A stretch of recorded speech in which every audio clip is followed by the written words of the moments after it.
Highway हो, railway हो, airway हो, हाईवेज हो, इंफॉर्मेशन वेज, वाटरवेज हो, कोई क्षेत्र ऐसा नहीं है जिस क्षेत्र को आगे बढ़ाने की दिशा में आज देश काम न करता हो। पिछले 9 वर्ष में तटीय क्षेत्रों में हमने, आदिवासी क्षेत्र में, हमारे पहाड़ी क्षेत्र में विकास को बहुत बढ़ दिया है। हमने पर्वतमाला, भारतमाला ऐसी योजनाओं के द्वारा समाज के उस वर्ग को हमने बल दिया है। हमने गैस की पाइपलाइन से हमारे पूर्वी भारत को जोड़ने का काम किया है। हमने अस्पतालों की संख्या बढ़ाई है। हमने डॉक्टर की सीटें बढ़ाई हैं ताकि हमारे बच्चे डॉक्टर बनने का सपना पूरा कर सके। हमें मातृभाषा में पढ़ाने पर बल दिया है।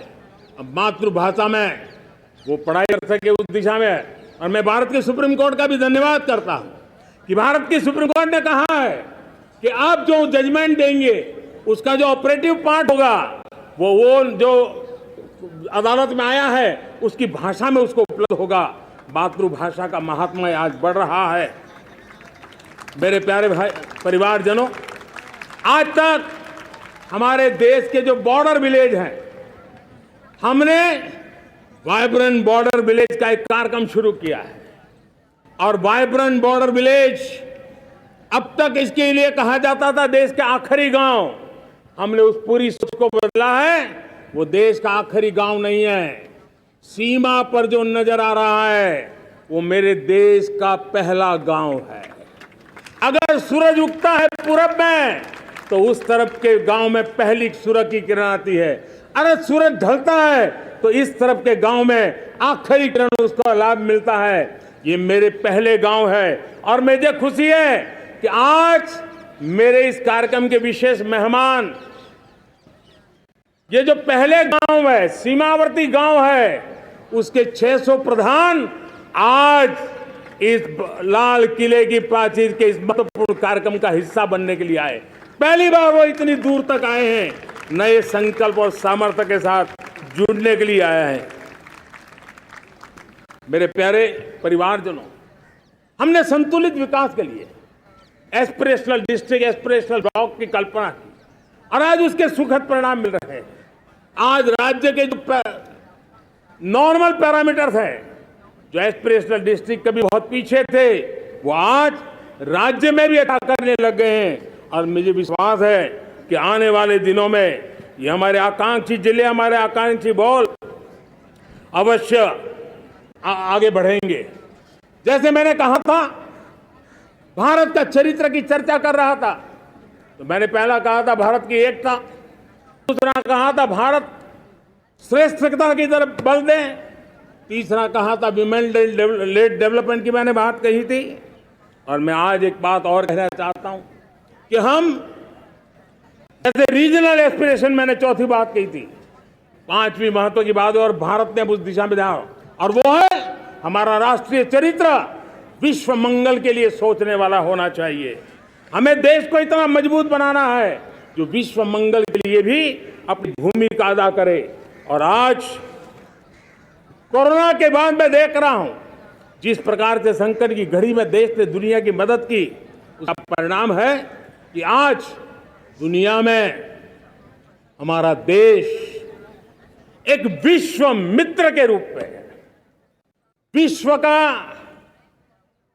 अटूट साथी के रूप में आज मेरे देश की पहचान बनी है। हमें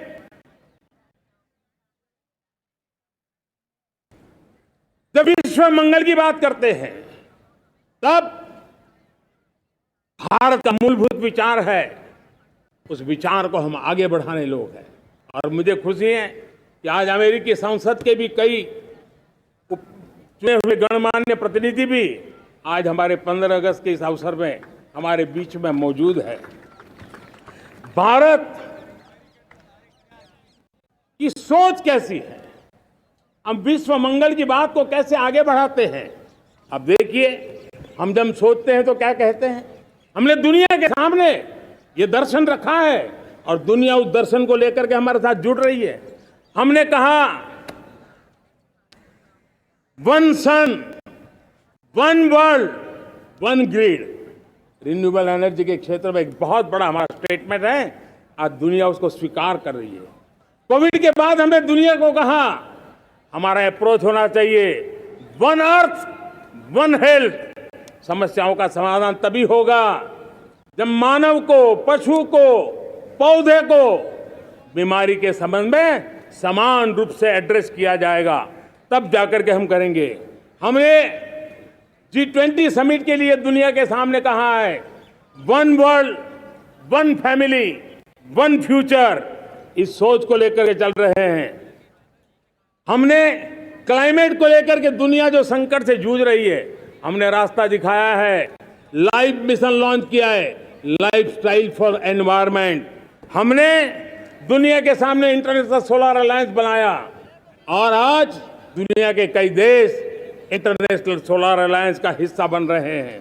हमने बायोडायवर्सिटी का महत्व देखते हुए बिग कैट अलायंस की व्यवस्था को हमने आगे बढ़ाया है। हमने प्राकृतिक आपदा के कारण, ग्लोबल वार्मिंग के कारण इंफ्रास्ट्रक्चर का जो नुकसान होता है, उसके लिए दूरगामी व्यवस्थाओं की जरूरत है और इसलिए coalition for disaster resilient infrastructure CDRI एक समाधान के रूप में दुनिया को दिया है। विश्व आज समुद्रों को संघर्ष का केंद्र बना रहा है, तब हमने दुनिया को सागर का प्लेटफॉर्म दिया है जो वैश्विक समुद्रिक शांति की गारंटी बन सकता है। हमने पारंपरिक चिकित्सा पद्धतियों को बल देते हुए WHO का ग्लोबल लेवल का सेंटर हिंदुस्तान में बनाने की दिशा में काम किया है। हमने योग और आयुष के द्वारा विश्व कल्याण और विश्व के स्वस्थता की दिशा में काम किया है और आज भारत विश्व मंगल की मजबूत नींव डाल रहा है। इस मजबूत नींव को आगे बढ़ाना हम सबका काम है, हम सबकी जिम्मेवारी है। मेरे प्यारे परिवारजनों, सपने अनेक है, संकल्प साफ है, नीतियां स्पष्ट है, नियत के सामने कोई सवाल या निशान नहीं है, लेकिन कुछ सच्चाइयों को हमें स्वीकार करना पड़ेगा और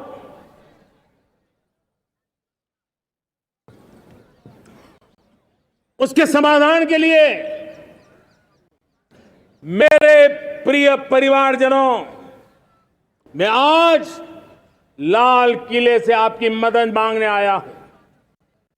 मैं लाल किले से आपके आशीर्वाद मांगने आया हूं, क्योंकि पिछले सालों मैंने देश को जो समझा है, देश की आवश्यकताओं को जो मैंने परखा है और अनुभव के आधार पर मैं कह रहा हूं कि आज गंभीरतापूर्वक उन चीजों को हमें लेना होगा। आजादी के अमृतकाल में 2047 में जब देश आजादी के 100 साल मनाएगा, उस समय दुनिया में भारत का तिरंगा झंडा विकसित भारत का तिरंगा झंडा होना चाहिए।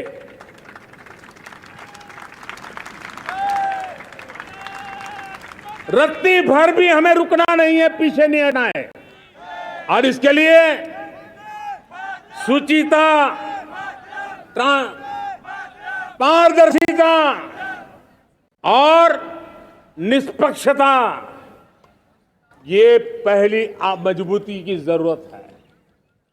हमें उस मजबूती को जितना ज्यादा खाद पानी दे सकते हैं, संस्थाओं के माध्यम से दे सकते हैं, नागरिक के नाते दे सकते हैं, परिवार के नाते दे सकते हैं, ये हमारा सामूहिक दायित्व होना चाहिए। और इसलिए पिछले 75 साल का इतिहास देखिए, भारत के सामर्थ्य में कोई कमी नहीं थी। अरे जो देश कभी सोना की चिड़िया कहा जाता था, वो देश क्यों न फिर से उस सामर्थ्य को लेकर के खड़ा हो सकता है।